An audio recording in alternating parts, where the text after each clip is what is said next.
സൂക്ഷ്മദർശിനി എന്ന ചിത്രത്തിൻ്റെ OTT updation, satellite അപ്ഡേഷനാണ് ഇന്നൊരു വീഡിയോ ഭാഗത്ത്. വീഡിയോയിലേക്ക് മുൻപേ വീഡിയോ ലൈക്ക് ചെയ്യുക, ചാനൽ സബ്സ്ക്രൈബ് ചെയ്യാൻ വേണ്ടി ശ്രമിക്കുക. ബേസിൽ ജോസഫ്, നസ്രിയ എന്നൊക്കെ പ്രധാന കഥാപാത്രങ്ങളായ ചിത്രമായിരുന്നു സൂക്ഷ്മദർശിനി.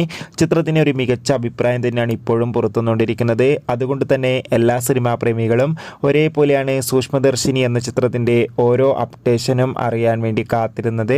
ഫൈനലി ചിത്രത്തിൻ്റെ ഏറ്റവും പ്രധാനപ്പെട്ട അപ്ഡേഷൻ പുറത്തുവന്നിരിക്കുകയാണ്. ആ അപ്ഡേഷൻ മറ്റൊന്നുമല്ല, സൂക്ഷ്മദർശിനി എന്ന ചിത്രത്തിൻ്റെ സാറ്റലൈറ്റ് അവകാശങ്ങൾ ഏഷ്യാനെറ്റും OTT അവകാശങ്ങൾ ഇപ്പോൾ ഡിസ്നി പ്ലസ്, ഹോട്ട്സ്റ്റാർ എന്ന OTT പ്ലാറ്റ്ഫോം സ്വന്തമാക്കിയെന്ന് ഒഫീഷ്യലായി കൺഫേം ആക്കിയിട്ടുണ്ട്. ചിത്രത്തിൻ്റെ HD പതിപ്പ് കഴിഞ്ഞ ദിവസം ലീക്കായിട്ടുണ്ടായിരുന്നു. എന്തായാലും ചിത്രം തിയേറ്ററുകളിൽ ഒരു മികച്ച വിജയം തന്നെയാണ് ഇപ്പോഴും. എല്ലാവരും തിയേറ്ററുകളിൽ നിന്ന് തന്നെ കാണാൻ വേണ്ടി ശ്രമിക്കുക. OTT റിലീസിൽ നമുക്ക് ഉടൻ തന്നെ പ്രതീക്ഷിക്കാം, കാത്തിരിക്കാം സൂക്ഷ്മദർശിനി എന്ന ചിത്രത്തിൻ്റെ കൂടുതൽ അപ്ഡേഷൻ അറിയാൻ വേണ്ടി. Bye bye.